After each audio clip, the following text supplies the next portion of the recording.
Hai teman-teman, welcome back my YouTube channel Tasya Melari.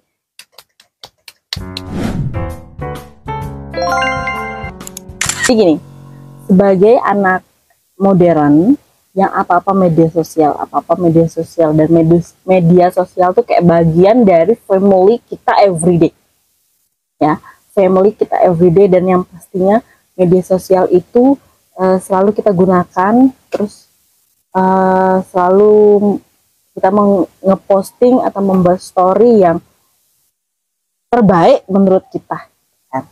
Entah itu kita yang mau ngasih tahu apa yang terjadi, kita sedang di mana, situasinya bagaimana, dan lain-lain. Oke, jadi yang aku ceritakan ini sudah berlangsung bertahun-tahun yang lalu. Nggak tahun-tahun yang lalu ya, tahun deket ini sih ya, nggak tahun-tahun banget. Jadi saranku sebelum kita memulai dan mendengarkan cerita ini adalah gunakanlah media sosial itu dengan baik, dan pastikan bahwa orang yang kamu chat atau yang kamu balas adalah temanmu. Ya, jangan sampai ternyata kamu membalas chat atau DM dari orang yang ternyata kamu tidak kenal. Aku punya Instagram tuh nggak cuma satu, ada Tasya Melody, Cierayo, Cinggu K-pop, Tasya Nuna. Oke. 4 Instagram ini yang masih aktif. Jadi Cinggu K-pop udah pastinya untuk jualan. Jadi toko aku ada namanya Cinggu K-pop. Terus Cierayo itu yang berhubungan dengan pekerjaan aku sebagai profesi aku sekarang. Kemudian yang Tasya Nuna biasanya itu aku pakai untuk di saat aku buat reels atau apa, itu aku postnya di sana. Ya, jadi HP aku tidak terlalu penuh dengan video-video atau foto yang menurutku bisa banget untuk dihapus gitu. Tapi aku mau menjadikan itu sebagai kenangan. Ya. Nah, yang paling utama, Instagram yang paling aku utamakan itu adalah Instagram yang bernama Tasya Melody. Tasya Melody ya.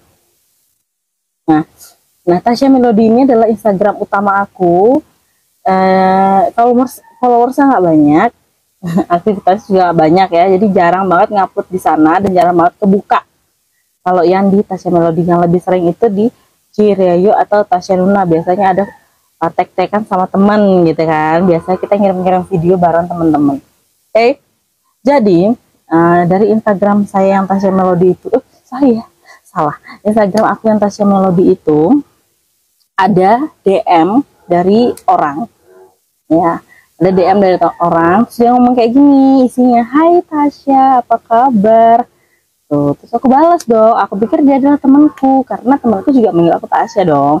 Terus dia ngomong, iya, terus aku balas, "Baik, kamu kabarnya gimana?" "Oh iya, kabarku baik juga," gitu kata dia. Nah, selang berapa lama kita chattingan, aku tidak berpikir bahwa aku kenal nggak ya sama nih orang, karena terkadang kan nama asli, nama yang kita kenal sama nama Instagram tuh kadang tuh beda gitu loh. Misalnya nama Instagram tuh ya nama-nama gaul gitu. Ya aku pikir itu adalah teman aku. Ya, tapi aku nggak berpikir dia itu teman aku dari SMP, SMA, kuliah, atau kerja, atau perkumpulan, atau apapun. Itu tuh aku nggak berpikir sampai sana. Mohon maaf sekali. Terus berselang lama kita chattingan di Instagram, karena aku jarang banget membuka yang Tasya Melody, jadi kita itu beralih ke WA. Kita chattingan di WA, sampai akhirnya kita memutuskan untuk bertemu. Sangat berani sekali ya, gitu.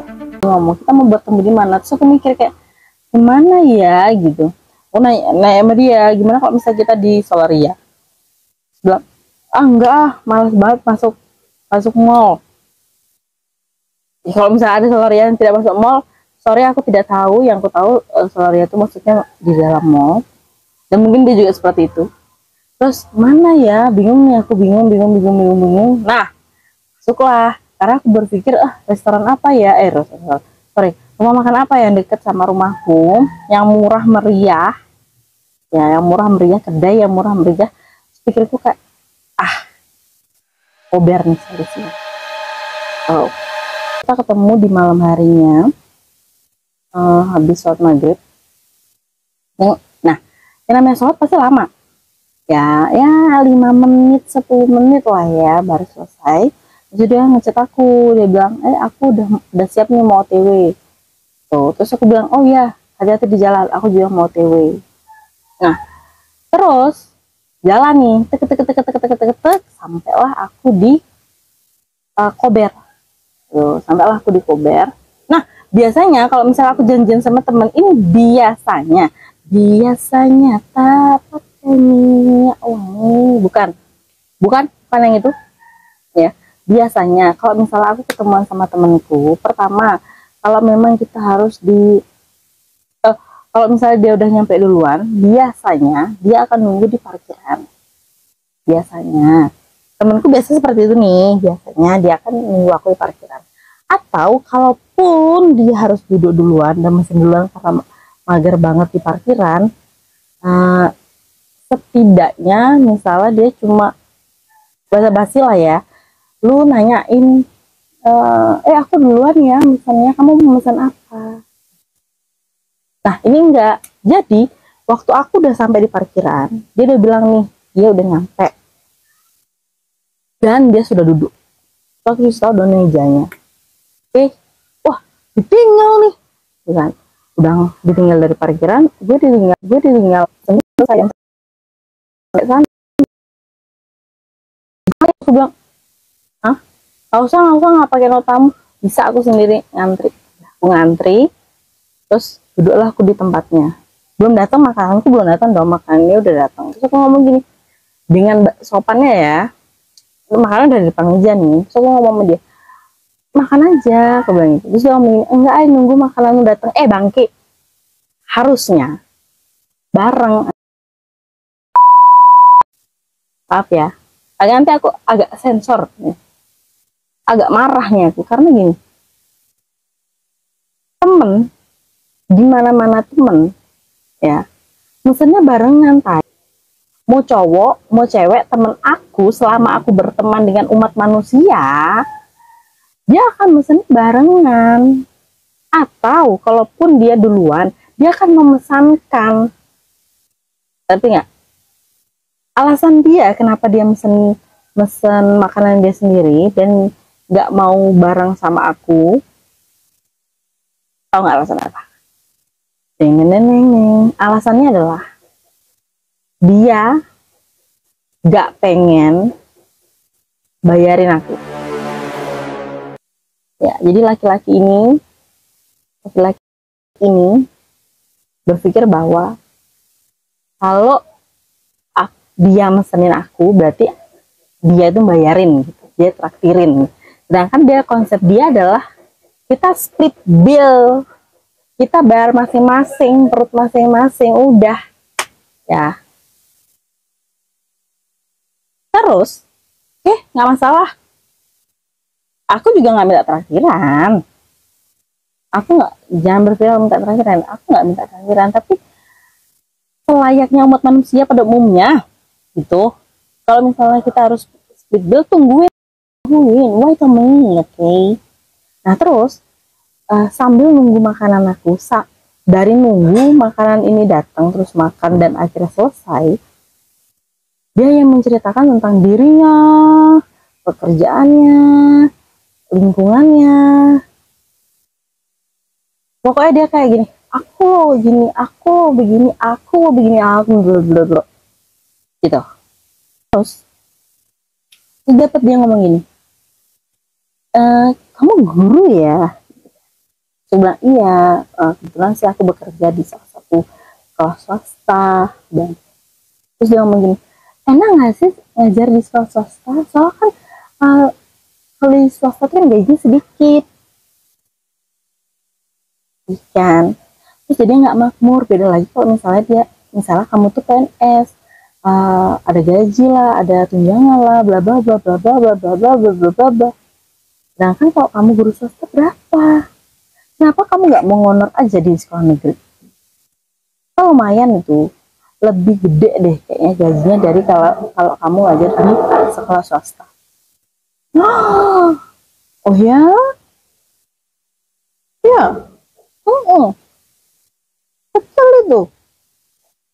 Oh, Sulit tuh.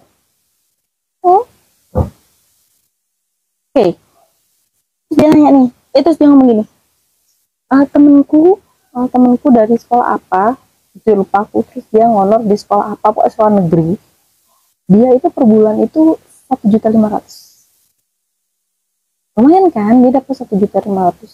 Kok dibandingkan sama sekolah lain itu kayak 800, 500 gitu, sedikit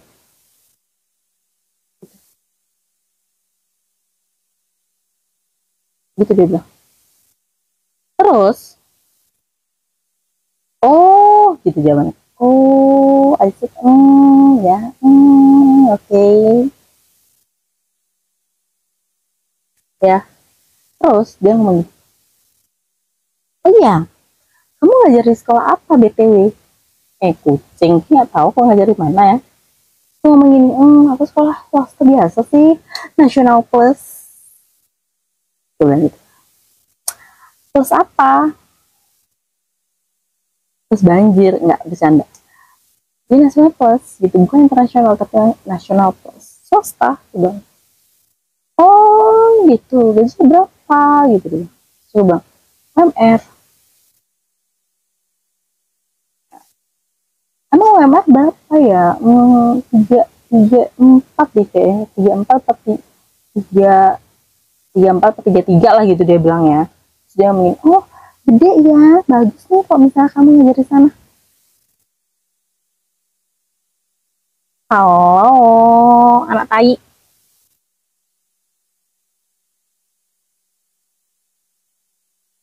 Nih, kamu sekarang.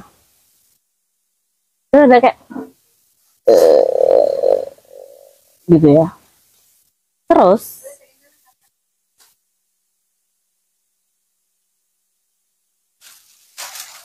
ya kan? Terus, nextnya. Dia ngomong gitu. Pokoknya dia kayak memuji kehidupannya lah ya. Kayak, aku tuh orangnya bertanggung jawab guys. Tentang pekerjaanku, tentang kehidupanku. Aku tuh bertanggung jawab atas pilihanku. Di saat aku kuliah, di saat aku sekolah, aku tuh the best, best, best. Kamu ngajar di sana, nanti ini kayaknya gaji akan lebih gede. Ih, apaan sih?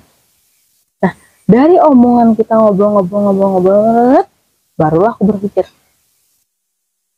apa sih orangnya? Bingung. Mungkin aku kita berteman, kita gimana nih? Bla bla bla gitu. Besok hingga akhirnya pulang nih. Pulang ya. Oh ya, aku kesini, aku parkiran sini dan parkiran sini. Ya, pokoknya kita tidak mengeluarkan uang sepeser pun lah untuk orang lain gitu. Kita hanya mengeluarkan uang untuk diri kita sendiri. Next, sampailah aku di rumah. Sampai di rumah dia ngechat, halo Tasya, kamu udah sampai rumah apa belum? Ngapain kita nanya gitu? Ngapain? Oh dia itu kan niatnya mau pengen tanya, masa aku nggak mau jawab? Ya aku jawab. Aku balas, ya alhamdulillah aku udah sampai rumah. Terus dia bilang, oh bagus, alhamdulillah, selamat. Ya, kamu udah sampai rumah, udah. Cukup sampai sana.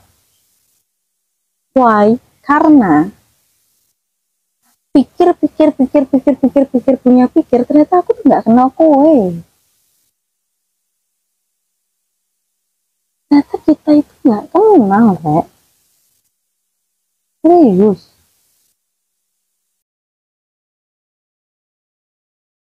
Siapa tahu jodoh.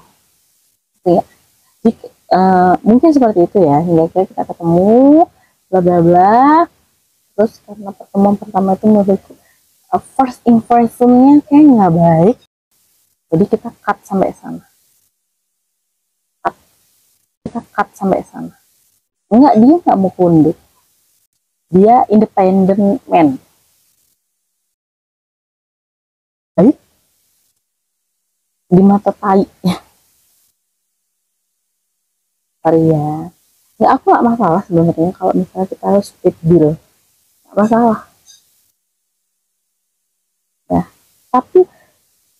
Tapi gunakanlah otakmu yang baik. Jika kamu lagi mendekati perempuan, caramu ini tuh banget, oke? Jadilah laki-laki yang betul-betul, yang betul laki, yang betul laki. Ya semoga kita dijauhkan oleh laki-laki yang seperti itu, dan nggak jelas banget. Karena sih gini, kita nggak, udah ya selesai ya, aku sampai rumah, bla bla, terus ada yang chat, terus dia ngomong gini, Tasya, dia ngomong gini, ya agak-agak gitu, agak gitu, karena dia ngomong gini, agak gitu, karena dia ngomong gini, ini pelit bangsa, pelit, nggak nggak bisa aku didekati sama cowok yang seperti itu, nggak bisa. Oke, pokoknya kita itu harus hati-hati banget dalam menggunakan media sosial, hati-hati banget untuk membalas chat, DM dan lain sebagainya. Pokoknya hati-hati banget. Bahkan kalaupun memang harus bertemu, diajak ketemuan, harus bertemu, ketemulah di tempat yang ramai, biar nggak mati nanti ya. Terus tempat yang ramai, yang banyak orang yang akan melihat gerak-gerik kita. Apapun yang terjadi, orang tuh harus tahu. Jadi kita insya Allah akan selalu dilindungi dan selamat. Ya. Sekian cerita hari ini. Wassalamualaikum. Bye.